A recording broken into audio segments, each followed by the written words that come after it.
बच्चों, आज हम करने जा रहे हैं कार्यपत्रक 41। विषय हिंदी, कविता कन्यादान, कक्षा 10, दिनांक 7/10/2020। बच्चों, यह कविता कवि ऋतुराज द्वारा लिखित है, जिसका शीर्षक है कन्यादान।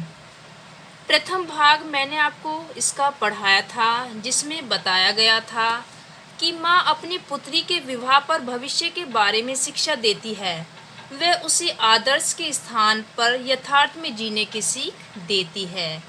उसमें यह भी बताया गया था कि कन्या भी सयानी नहीं हुई थी, अर्थात न तो वह शारीरिक दृष्टि से विवाह के योग्य थी और न उसे दीन दुनिया की समझ ही आ पाई थी। वह अत्यंत ही भोली भाली थी। कविता के द्वितीय भाग में कवि ऋतुराज जी कहते हैं कि माँ ने कहा, पानी में झांककर अपने चेहरे पर मत रीझना। आग रोटियां सेकने के लिए है, जलने के लिए नहीं। वस्त्र और आभूषण शाब्दिक भ्रमों की तरह बंधन है स्त्री जीवन के। माँ ने कहा, लड़की होना पर लड़की जैसी दिखाई मत देना। इसमें माँ अपनी बेटी को समझाते हुए कहती है, जैसे रीझना।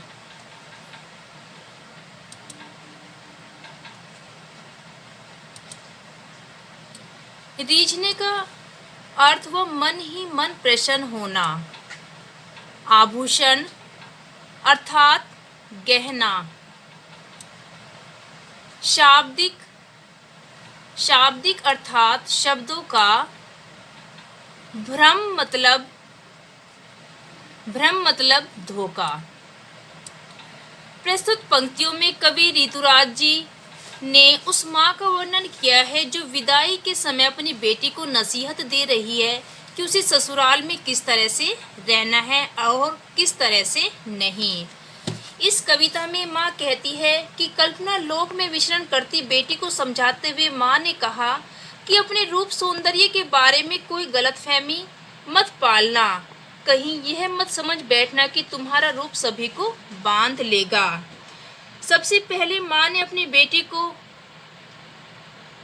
बोलती है कि अपनी सुंदरता पर कभी मत इतराना, क्योंकि सांसारिक जीवन को सही तरह से चलाने के लिए सुंदरता से ज़्यादा हमारे गुण काम में आते हैं। माँ बार बार अपनी बेटी को ऐसे ही सीख देती है। वह कहती है कि जीवन की वास्तविकता कुछ और ही है। दूसरी बात वह समझाती हुई कि आग रोटियां सेकने के लिए होती हैं, न कि जलने के लिए। माँ बार बार उसको सचेत करती है कि अपनी बेटी को फिर से कहती है कि आग रोटियां पकाने के लिए होती है, न कि जलने के लिए। अर्थात वह अपनी बेटी को यह कहना चाह रही है कि अपनी जिम्मेदारियों को अवश्य निभाना, परंतु किसी अत्याचार को मत सहना। उसके बाद माँ कहते हैं कि वस्त्र और आभूषण के मोह में कभी मत पड़ना, क्योंकि जो वस्त्र और आभूषण के मोह होते हैं वह स्त्री के जीवन को अपने बंधन में बांध लेते हैं। अर्थात तो उन वस्त्र और आभूषण के चक्कर में मत पड़ना, अर्थात उन पर ही रीझती मत रहना। यह केवल एक बंधन है जो स्त्री जीवन को बांध कर रखते हैं, जिसमें कभी भी नहीं बंधना चाहिए। इसके चक्कर में बसा बसाया संसार भी उजड़ सकता है।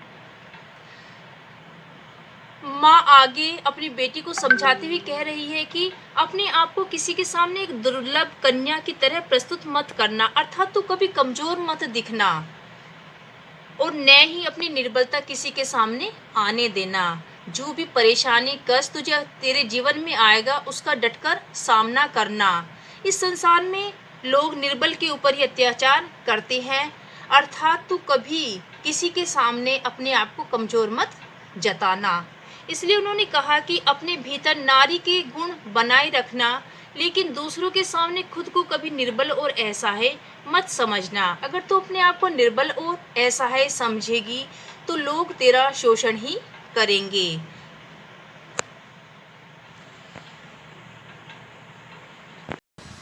बच्चों, आपको कन्यादान कविता भली भांति समझ में आ गई होगी। अब हम इसके प्रश्नोत्तर पर चर्चा करते हैं। पहला प्रश्न, माँ ने अपनी बेटी को क्या क्या सीख दी? उत्तर, माँ ने अपनी बेटी को निम्नलिखित सीख दी।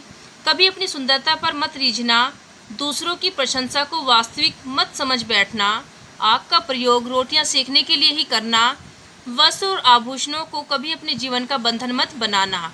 प्रश्न नंबर 2, आपके विचार में माँ ने ऐसा क्यों कहा कि लड़की होना पर लड़की जैसी दिखाई मत देना?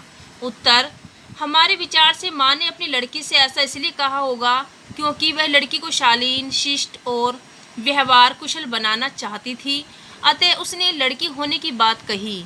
लड़की जैसी दिखाई मत देना उसने इसलिए कहा होगा क्योंकि वह उसे पुरुष वर्ग के शोषण से बचाना चाहती थी। वह एक अनुभवी स्त्री थी, अतः सभी प्रकार की समस्याओं से उबर चुकी थी।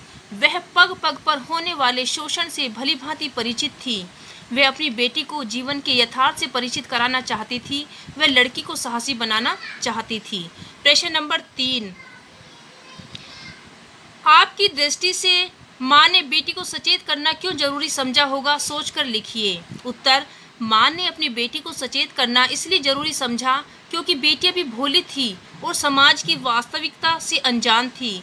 उसने अभी तक अपने घर में सुख ही सुख देखा था। वह दुखों से अनजान थी। माँ अनुभवी थी। वह नहीं चाहती थी कि उसकी बेटी को पीड़ा झेलनी। नंबर 4, पद्यांश के आधार पर भाव स्पष्ट कीजिए। आग रोटियां सेकने के लिए है, जलने के लिए नहीं। उत्तर, इन पंक्तियों में समाज में स्त्री की दयनीय स्थिति की ओर संकेत किया गया है। समाज में स्त्री को विभिन्न कारणों से जलाकर मार दिया जाता है। कदम कदम पर उनका शोषण किया जाता है, दहेज के लिए प्रताड़ित किया जाता है और अनेक बार आग की भेंट भी चढ़ा दिया जाता है। प्रश्न नंबर 5, गतिविधि। कल्पना कीजिए कि यदि आप लड़की की माँ होते तो विवाह के समय आप लड़की को क्या क्या सीख देते? उत्तर, बड़ों का सम्मान करना, जीवन की कठिनाइयों का डटकर मुकाबला करना, खुद को कमजोर मत होने देना, परिवार को जोड़कर रखना। बच्चों, मुझे उम्मीद है कि आपको कन्यादान कविता और उसके प्रश्नोत्तर भली भांति समझ में आ गए होंगे।